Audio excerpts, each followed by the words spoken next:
నమస్తే రాజా గారు. నమస్కారం అండి. రాజా గారు, నేను ఒక ఇంపార్టెంట్ న్యూస్ని వెబ్సైట్లో చదివానండి. నాబార్డు వాళ్ళు ఎవిస్ హాస్పిటల్కి ఇన్వెస్ట్ చేశారనేసి ఒక ఆర్టికల్ని చదివాను. నాబార్డు అనగానే ఇట్స్ ఎ నేషనల్ బ్యాంక్. అది అగ్రికల్చర్ అండ్ రూరల్ డెవలప్మెంట్ మీద ఆ బ్యాంక్ సర్వీసెస్ చేస్తూ ఉంటుంది.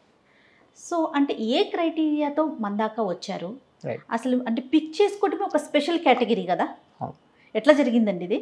రైట్ అండి. సో నాబార్డ్ అంటే national bank for rural and agriculture development. So వాళ్ళు ఏంటంటే వాళ్ళ ప్రెమిస్ ఏంటంటే అగ్రికల్చర్ డెవలప్ చేయాలి, అగ్రికల్చర్ చేసుకునే వాళ్ళకి రైతులకి హెల్ప్ చేయాలి, అలానే క్యాటిల్ అంటే వాళ్ళకు ఉండే వేరేవన్నీ కూడా హెల్ప్ చేసుకోవాలి. వాటి ప్రమోషన్ కోసం సెటప్ చేసిన బ్యాంక్ ఇది, గవర్నమెంట్ సంస్థ ఇది. వాళ్ళు ఏం చేశారంటే వాళ్ళు రియలైజ్ అయిన విషయం ఏంటంటే ఒక రైతన్న సరిగ్గా పనిచేసుకోవాలంటే వాళ్ళ ఆరోగ్యం కూడా బాగుండాలి. 100%. ఒక పౌల్ట్రీ ఫార్మరు పౌల్ట్రీ రన్ చేసుకోవాలంటే తన ఆరోగ్యం బాగోవాలి. ఒక 10 మంది ఆవులు పెంచుకోవాలంటే తను కూడా హెల్తీగా ఉండాలి. So they realize that one of the biggest problems మన రూరల్ ఏరియాస్లో రూరల్ డెవలప్మెంట్కి అడ్డు ఆపుగా ఉండే ప్రథమమైన విషయం హెల్త్. అఫ్ కోర్స్ హెల్త్ అనేది మనం 3-4 మార్గాలుగా ఇవ్వచ్చు. ఒకటి గవర్నమెంట్ హాస్పిటల్స్, గవర్నమెంట్ సంస్థలు, పిహెచ్సిస్, సిహెచ్సిస్, community health centres, anganwadi workers, ఇది ఎలాగో గవర్నమెంట్ చేస్తోంది. ఆ సంస్థ హెల్త్ డిపార్ట్మెంట్ పనిచేస్తుంది. నాబార్డు అగ్రికల్చర్ డిపార్ట్మెంట్లో వచ్చింది. రెండోది ఏంటంటే అఫ్ కోర్స్ ప్రైవేట్ సంస్థలు, హాస్పిటల్స్ ఇలాంటివి. వాటిలో ఆబ్వియస్లీ వాళ్ళకి కొంచెం బాగా ప్రాఫిట్ మోటివ్ ఉంటుంది. సరే కొన్నిసార్లు ట్రీట్మెంట్ కొన్ని ప్రోటోకాల్స్ పద్ధతులు ఫాలో అవ్వాల్సిన అవసరం లేదు కాబట్టి అక్కడ కూడా వాళ్ళు ఎంటర్ అవ్వలేరు. సో మిగిలింది మనలాంటి వాళ్ళు అనమాట. సో మాకేంటంటే ఈరోజు ఎవిస్ సంస్థలో 70% మాకు వచ్చే మంది పేషెంట్స్ ఏదో రూరల్ ఏరియాస్ నుంచి కానీ సబర్బన్ ఏరియాస్ నుంచి కానీ వస్తారు. ఓకే. మాకు ఫస్ట్ నెంబర్ 1 మా పేషెంట్స్ వచ్చేదే రూరల్. 2 అతను రూరల్ నుంచి వచ్చినా అర్బన్ నుంచి వచ్చినా అమెరికా నుంచి వచ్చినా ఒకటే ప్రోటోకాల్. సో ప్రోటోకాల్ సైన్స్ అనేది ఎప్పుడు మనం ఫాలో అవుతూనే ఉన్నాం. సో నాబార్డు వచ్చేసి నేను కూడా మీలాగే షాక్ అయిన నాబార్డు నాతో మాట్లాడటం ఏంటనుకున్నా. So in fact you'll be proud to hear ఏంటంటే ఫస్ట్ మీటింగ్ యాక్చువల్గా శివరాజ్ చౌహాన్ గారు ఆఫీస్కి పిలిపించి మరీ జరిగింది మా దగ్గర. వారికి ఫైనాన్షియల్స్ అనేది తెలియదు. సరే we are very interested in.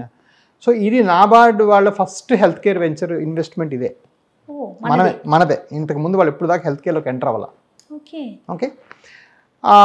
Because they always felt health of the agriculture person or a rural person is the most important factor అన్నమాట. yes అంటే డిపార్ట్మెంట్ వైజ్ గా ఏమైనా చూసారంటారా? ఎవిస్ అనేది ఇది వారికోజ్ వీన్స్ కి సంబంధించింది. సో రైతులకి వాళ్ళు పడే ఇబ్బందులు, రెగ్యులర్ ఇబ్బందులు అనేవి మీరు అన్నట్లుగా రెగ్యులర్ గా ఉన్న హెల్త్ సెక్టర్ మొత్తం చూసుకుంటుంది. దీనికి ముందుకు వెళ్ళడానికి ఫార్వర్డ్గా అలాంటిది ఏమన్నా ఆలోచించిందంటారా? అబ్సల్యూట్లీ అండి. వీళ్ళకి ఫర్ ఎగ్జాంపుల్ ఒక రైతన్న ఆయన జాబ్కి వెళ్తేనే కదా ఆయనకి నెక్స్ట్ ఆ రోజు పొద్దున్న దున్నుకుంటేనే కదా ఆయనకి జీతం. అదేవిధంగా ఒక చిన్న వర్తకుడు ఉంటాడు ఆ రూరల్ ఏరియాలో. లేకపోతే రూరల్ అంటే we just don't mean agriculture, means all the rural economy. Rural ఎకానమీలో చాలా విషయాలు జరుగుతాయి.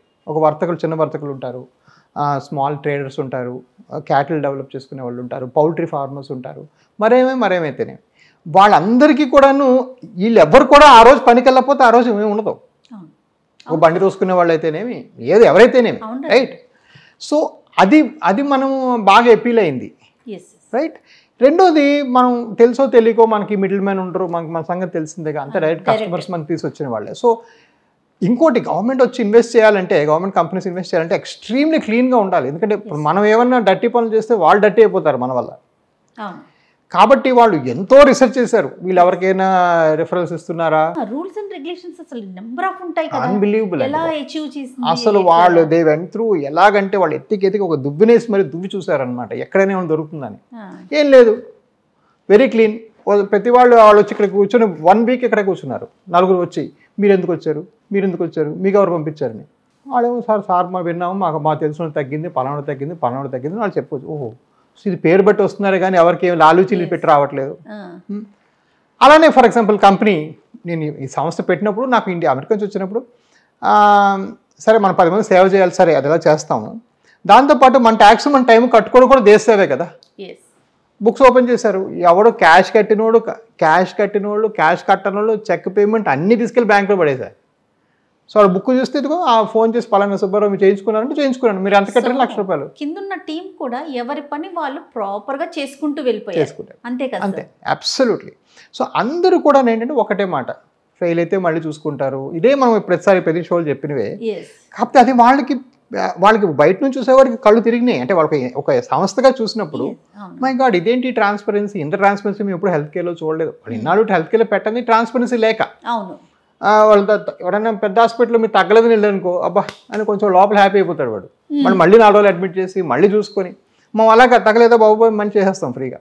సో ఇవన్నీ కూడా వాళ్ళు విశ్లేషించి నాబార్డ్ లాంటి నేషనల్ బ్యాంక్ రావటం అసలు మాటల్లో చెప్పే విషయం అండి. అబ్సల్యూట్లీ అండి. They are government of India audited company. ఇప్పుడు వాళ్ళ ఆడిటర్స్ ఎవరు అనుకుంటున్నారు? Computer auditor general, CAG is auditor of them. మన చార్ట్ అకౌంట్ కాదు వాళ్ళకి. So they are that deep అనమాట. సో వాళ్ళ వ్యూ అంతా ఎలాగుంటుందంటే, ఎక్కడ మన 10 జనరేషన్స్ వరకు మనం బ్రైబ్ ఇస్తున్నామా అంటే, నేనే కాదు నా తర్వాత నేను ఇచ్చినోడు, నాకు సప్లై చేసినోడు, వాడి సప్లయరు, ఎవరైనా రూల్ బ్రేక్ చేస్తున్నాడు కూడా చూస్తారు వాళ్ళు. అంటే ఫర్దర్గా ఇట్లా చేయాలి, ఇలాంటి రూల్స్ అంటే రూరల్లో ఎక్కువగా మీరు ప్రాక్టీస్ ఉండాలి, లేకపోతే అక్కడ ఉన్న పేషెంట్స్ని ఎక్కువగా చూడాలి, అలాంటి రూల్స్ ఏమైనా పెట్టారండి వాళ్ళు? పెట్టారండి. సో మన గ్రోత్ అనేది ఏంటంటే ఇవే పిల్లర్స్ మీద మీరు గ్రో అవ్వాలి. మాకు నెక్స్ట్ 7-10 ఇయర్స్ మేము ఉండే వాళ్ళు మా ఇన్వెస్ట్మెంట్లు ఉండే పీరియడ్ అంతవరకు మీకు ఈ స్ట్రాంగ్ రూరల్ ఫోకస్, సబర్బన్, రూరలే కాదు సబర్బన్ కూడా, సబర్బన్ ఫోకస్ కూడా ఉండాలి బీ టౌన్స్, సి టౌన్స్లో. మూడోది, మీరు ఏవైతే ఈ పిల్లర్స్ పెట్టారో, ఈ కిక్ బ్యాక్స్ ఇవ్వకపోవటం, ఎవరో ఫ్రైల్ అయితే ఫ్రీగా చేయటం, ఆ స్కాన్ చేయటం, ఇవన్నీ అంటే మాకు అవన్నీ సార్ మేము ఎప్పటి నుంచి అవే చేస్తాం. మాకు అది అసలు మాకు అదేదో అవుట్ ఆఫ్ కంఫర్ట్ జోన్ అనిపించలేదు, కొత్తగా చేయాల్సిందేం లేదు. It was just what we did. But it's a validation. ఇప్పుడు ఫర్ ఎగ్జాంపుల్ ఈరోజు నాబార్డ్ మాట్లాడుతున్నప్పుడు ఇది పెట్టి 1.5 months అయిందండి. కాకపోతే నేను మీకు ఇది చెప్పడానికి కూడా కొన్ని రూల్స్ ఉంటాయి. గవర్నమెంట్ ఆఫ్ ఇండియా ఎంటర్ప్రైజ్ కాబట్టి they have a strong rules. కాబట్టి ఇప్పుడు బ్రిటన్లో ఏదో ఒక స్వచ్ఛంద సంస్థ అడుగుతోంది, బిల్ గేట్స్ ఫౌండేషన్ మాకు వచ్చి ఫోన్లు చేస్తున్నారు, వీళ్ళేది ఆడలేదు. ఎందుకంటే ఇది ఒక పెద్ద వ్యాలిడేషన్, ఒక స్టాంప్ వేశారనమాట. We can invest only in clean companies, clean ESG. అంటే ఇప్పుడు మేము పిఎఫ్ అయితేనేమి, ఒక వర్కర్ వెళ్ళిపోతే రూల్స్, అంటే లీవింగ్ రూల్స్, ఇవి ఏవి కూడా ఒక కామ తప్పడానికి ఉండదు. ఆ ఉండని వాళ్ళకే ఇస్తారు. కానీ మేము తప్పలేదు కూడా, మాకు తెలియదు. నేను ఎప్పుడు ఒకటే మాట చెప్పాను, అరే మన దేశం మనకు పెట్టిన రూల్స్ పెట్టడం కూడా ఒక దేశ సేవనే. ఒక దేశంలో ఎక్కడైతే 60% రూల్ బ్రేక్ చేస్తూ వెళ్తుంటారో, అలాంటి దేశంలో 100% రూల్స్ ఫాలో అయ్యేవాడు కూడా ఒక దేశ సేవ చేసినోడే. రైట్, దట్ వాస్ నా ఇన్కమ్ ట్యాక్స్.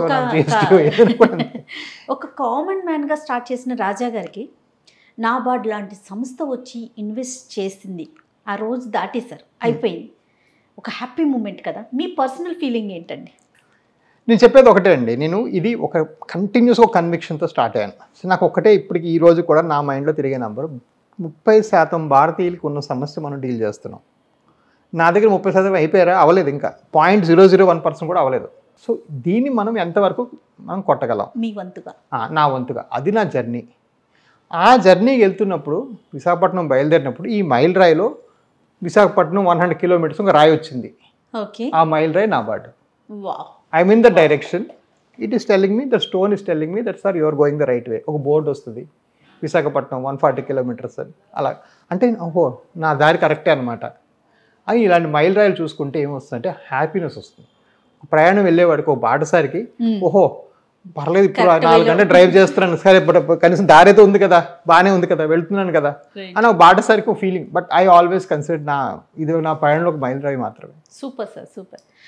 నేను పదే నాబార్డ్ అని ఎందుకు అంటున్నానంటే, ఇట్స్ నేషనల్ బ్యాంక్. నాబార్డ్ లాంటి సంస్థ రావటం అంటే అది అంటే మన తెలుగు రాష్ట్రాల్లో ఉన్న ఒక హాస్పిటల్కి వచ్చి, ఒక క్లినిక్కి వచ్చి ఇన్వెస్ట్ చేయటం అంటే చాలా బిగ్ థింగ్ సార్.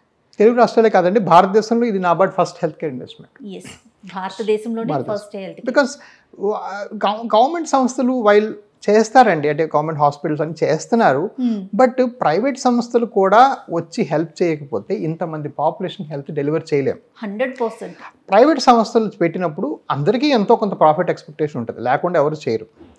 పోతే ఆ ప్రాఫిట్ చేసుకుంటూ కూడా పద్ధతులు ఫాలో అవుతూ, ప్రాసెస్ ఫాలో అవుతూ, ప్రోటోకాల్స్ ఫాలో అవుతూ, మనిషికి ట్రీట్మెంట్ మార్చకుండా, మనిషి పేయింగ్ కెపాసిటీ బట్టి ట్రీట్మెంట్ మార్చకుండా, దాని చుట్టూ ఉండే వర్కర్స్, ఎంప్లాయీస్ వీళ్ళందరికీ మనం రూల్స్ ప్రకారం చూసుకుంటూ, రైట్, ఇది అంటే ఇది వినడానికి ఏదో కొత్తగా చేసినట్లేదు. కానీ వినడానికి ఇది చాలా రేరు. మన భారతదేశంలో ప్రైవేట్ రంగంలో మీరు డబ్బులు ఇవ్వకుండా పేషెంట్ తెచ్చుకోవడం అనేది చాలా అరుదు, అసలు లేదని చెప్పుకోవాలి. నేను you can name A hospital and I will tell you how much they pay ఈరోజు, రైట్? సో అవన్నీ ఏంటంటే it's different and that was what they look for. ఇంకా రూరల్ విషయానికి తీసుకుంటే డాక్టర్ గారు, జనరల్గా మనము అర్బన్లో ఉండే వాళ్ళము మెంటల్గా వర్క్ చేస్తాం మనమంతా కూడా. కానీ రూరల్లో చూడండి, ఏ వర్కర్ అయినా పోనీ ఒక రైతన్నను తీసుకుందాం, ఫిజికల్గా ఎక్కువగా స్ట్రెయిన్ అవుతారు. కానీ వాళ్ళు ఆరోగ్యం మీద అంత దృష్టి పెట్టరు. ముఖ్యంగా ఏ జ్వరమో జలుబో ఇలాంటివి అనుకోండి, ఒక మందు బిల్లు వేసుకుంటారు, అయిపోతుంది. వెరికోస్ వెయిన్స్ ఇలాంటి సమస్య వచ్చినప్పుడు ఇది ఒక సమస్య అనే విషయం కూడా గుర్తుండదు. అండ్ అది మనం కాబట్టి మీరు ఎలాంటి చర్యలు తీసుకోబోతున్నారు రూరల్ డెవలప్మెంట్కి స్పెషల్గా? ఎందుకంటే నాబార్డ్ లాంటి సంస్థ టైఅప్ అయింది కాబట్టి. సో అఫ్ కోర్స్ నా బిగ్ పిక్చర్ బాధ్యత ఏంటి? Yeah absolutely. నా బిగ్ పిక్చర్ ఏంటంటే అసలు నాబార్డ్కి వెళ్ళి డాటా తెద్దామని. అసలు నాబార్డ్కి చాలా మంది ఫీల్డ్ ఆఫీసర్స్ అందరూ ఉంటారు. వాళ్ళందరితో మీటింగ్లు పెట్టి అసలు మీరు ఏమన్నా మీ దగ్గరికి వచ్చి మేము ప్రెజెంటేషన్ చేయొచ్చా, 10 మందికి విషయం ఉందని చెప్పొచ్చా అని మేము ఇంకా ఆలోచిస్తున్నాం. అఫ్ కోర్స్ అది వేరే discussion. But ya I mean మెయిన్గా ఇప్పుడు ఫర్ ఎగ్జాంపుల్ మేము ఈ ఇన్వెస్ట్మెంట్ రాకముందు క్యాంపులు చేసేవాళ్ళం.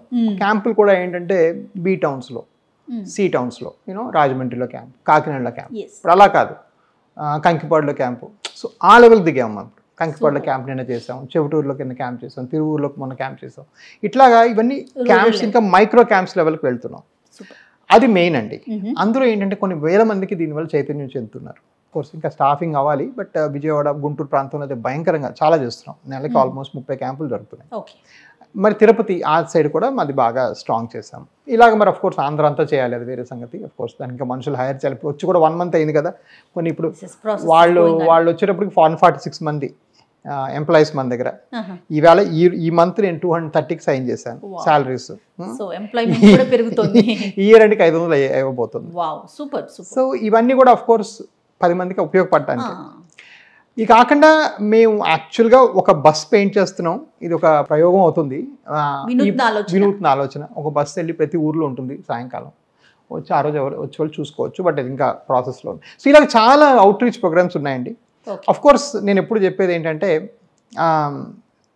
ఇంటర్నెట్ యుగం బ్యూటీ ఏంటంటే ఆ మనిషి ఉన్న దూరంకి సంబంధం లేకుండా ఇంటర్నెట్ వేవ్స్ ద్వారా మనం మాట్లాడుకున్న మాట 5 సెకండ్లలో మీరు వైజాగ్లో కానీ, శ్రీకాకుళంలో కానీ, విజయనగరంలో. సో ఎప్పటికీ మా కార్నర్ స్టోను నెట్టే అవుతుంది, యూట్యూబే అవుతుంది. ఎందుకంటే దీనిలో రకరకాలుగా సమస్యను మనం విశ్లేషించి ఎక్స్ప్లెయిన్ చేసి ఓపిక్గా ప్రతి వాళ్ళు నా మొహం కూడా, ఫర్ ఎగ్జాంపుల్ క్యాంప్ పెద్దగా నేను వెళ్ళలేనేమో, బట్ ఇది నా షో అయితే ప్రతి వాళ్ళు చూడగలరు కదా. సో ఈ వినూత్నమైన అంటే మీరు ఇప్పటికి కూడా you don't know of any other hospital that has this kind of internet presence నాలాగా ఉన్నట్టు.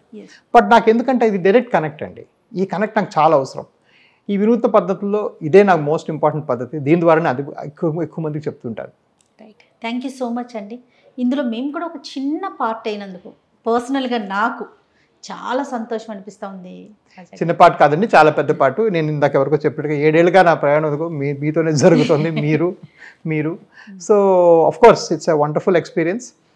బట్ యా ఐ మీన్ ఇది మన డ్యూటీ అండి. ఇది యాక్చువల్గా మన duty, it's a responsibility. Health కేర్లో అది మనిషి ఎలా ఉన్నా కూడా ఒక మనిషిని బాగు చేయగలడం అనేది దేవుడిచ్చిన ఆపర్చునిటీ. దాన్ని మనం 10 మంది తీసుకెళ్ళడం అనేది మన అదృష్టం. వైద్యు నారాయణ హరి, నమస్తే అండి. ఇప్పుడు ఎవిస్ హాస్పిటల్ని సంప్రదించండి. స్కానింగ్ కూడా ఫ్రీగా చేస్తున్నారు. Avis hospitals.